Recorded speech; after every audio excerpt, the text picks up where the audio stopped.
Design your own life with Dimas Satya Lesmana. Subscribe, tekan tombol bel, share dan like videonya ya guys. Terima kasih.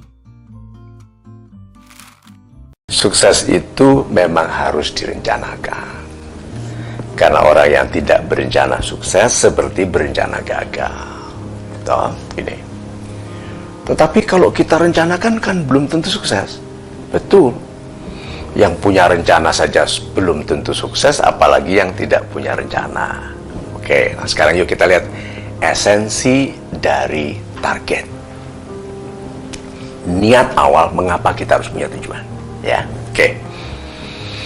Kalau kita mau pergi ke Surabaya dari Jakarta, ini kan tujuan.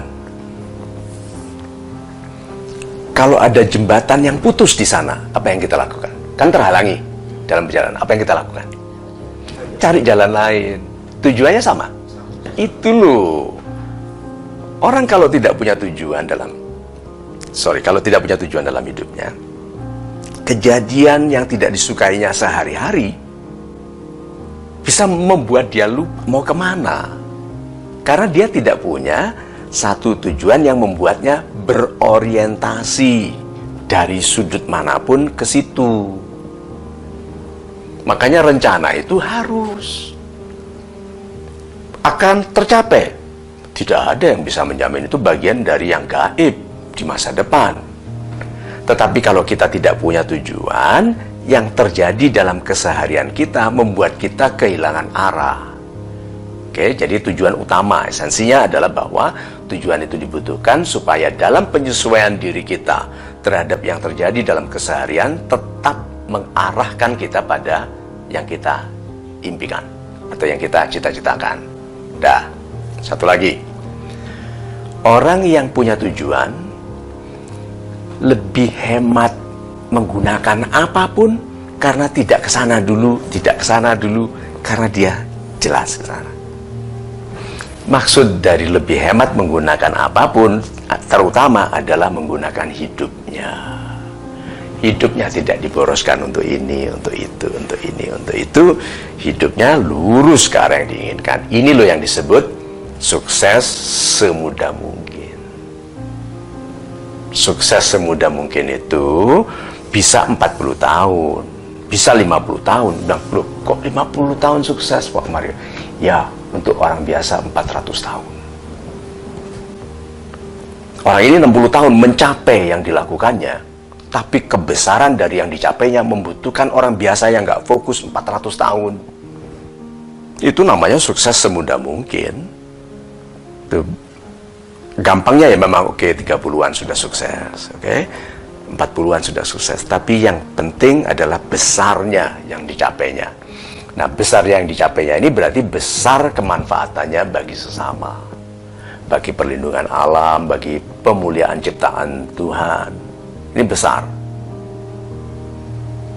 Rencana harus, karena kita perlu untuk memfokuskan semua energi ke satu titik. Terus begini, bagaimana kalau salah? Kita salah tujuan, salah target. Kita harus percaya pada konsep kasih sayang Tuhan. Tuhan tidak sampai hati membiarkan orang baik salah arah, dituntun. Mencoba ke sana ketemu penasehat, mencoba ke sana ketemu kekasih palsu, mencoba ke sana gagal pernikahannya. Itu sehingga bilang, oh iya ya, seharusnya aku ke sana. Ternyata dia lihat, oh my God, ini mungkin yang dikatakan orang bahwa kadang-kadang sukses itu comes from the misstep. Kadang-kadang sukses itu terjadi karena salah langkah ke arah yang tepat. Apa artinya? Salah langkah ke arah yang tepat.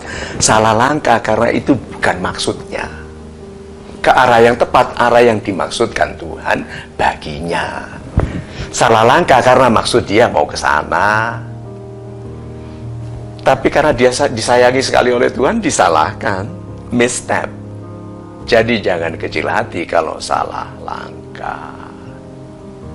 Kalau selama niatnya baik, kesalahan dalam tujuan yang baik tetap lebih baik daripada berhasil mencuri, berhasil korupsi, berhasil menjabat untuk korupsi. Nah, jadi apakah harus ada rencana untuk sukses? Ya, harus. Soal rencananya bisa tercapai atau tidak, tapi yang pertama kali, the best plan is you. Kan you are your best plan. Jadi rencananya apa? Aku bergantung pada diriku.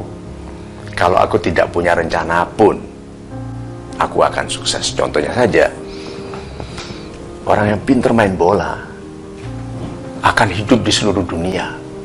Dia katakan saja backpacknya waktu tidur dicuri di kereta api, oke? Paspor hilang, baju hanya tinggal baju yang dipakainya, uang nggak ada. Dia kelaparan jalan di kampung, di negara yang tidak dikenalnya, tidak ditahunya, bahasa nggak kenal. Dia lihat sekelompok anak muda main bola, dilihat di lapangan. Dia sebagai seorang yang ahli, dia bilang ini anak-anak masih amatir ini mainnya gitu kan, gitu. Bolanya kemana-mana, tahu-tahu bolanya gelinding ke arah dia, gitu. Gawang 100 meter ya, melenceng ke dia 125 meter. Dia tendang masuk ke gawang yang sana. Apa yang dilakukan oleh 22 orang ini plus coachnya plus semua penggembira, apa yang dilakukan? Nah, tendang mas, waktu tendang dia udah jalan, kan dia mau cari kedutaan. Waktu tendang itu yang nggak lihat lagi jalan, masuk, apa yang dilakukan? Dikejar, ikut kita klub kita mana, ikut Persema aja gitu. Gitu, enggak, Persib aja gitu kan. Nah itu loh, diperebutkan kan. Dia bilang no language, I cannot speak your language. It's okay, money, you know money, gitu dia, dolar, money. Itu loh.